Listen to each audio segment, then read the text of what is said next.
Gusto ko lang i-check yung gulong sa likod.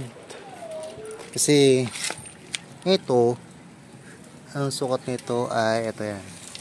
Ay, nakita nyo naman 180/14. So ito yung 100 is yung lapad. Tapos yung 80 is yung 80% ng 100 na yon. So ito siya, dito yan. Pero sukatin natin comparison kasi pag ito tinitignan ko, parang hindi siya 80% nung 100. So parang feeling ko mataas to. So sukatin lang natin, kukumpara natin dun sa luma natin na same size din.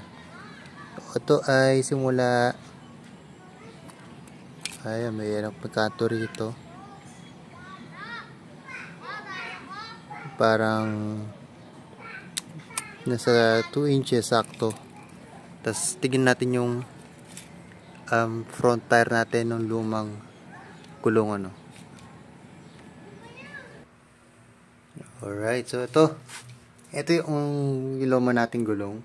So ito yung pangharap natin, naka 100/80/14 din siya. Ito kapag tinignan mo lang parang maiksi eh, diba? Oo, ang layo eh. Kahit sagad natin dito 2 inches nya sakop hanggang dito eh.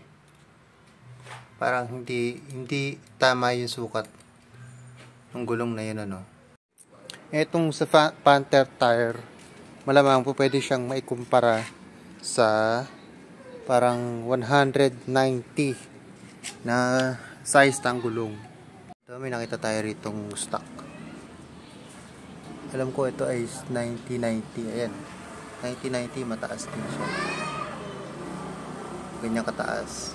Pero pagka sinukatan sa daliri yan. Dito.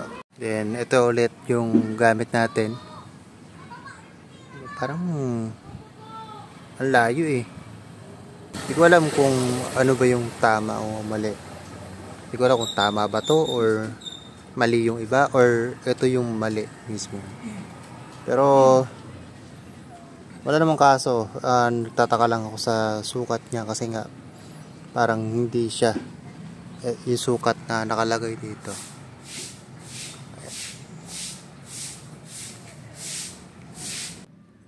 Gusto kong i-call out si Panther Tires Philippines para sa ito, katanungan lang naman to, bakit ganito yung sukat ng gulong.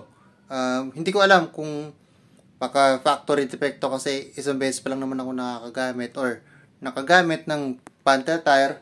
So possible baka factory parang typo error lang yung 180 na dapat siguro 190 lagay nila doon. Pero ewan ko, Panther tire, baka pwede nyong masagot itong problema ko, no?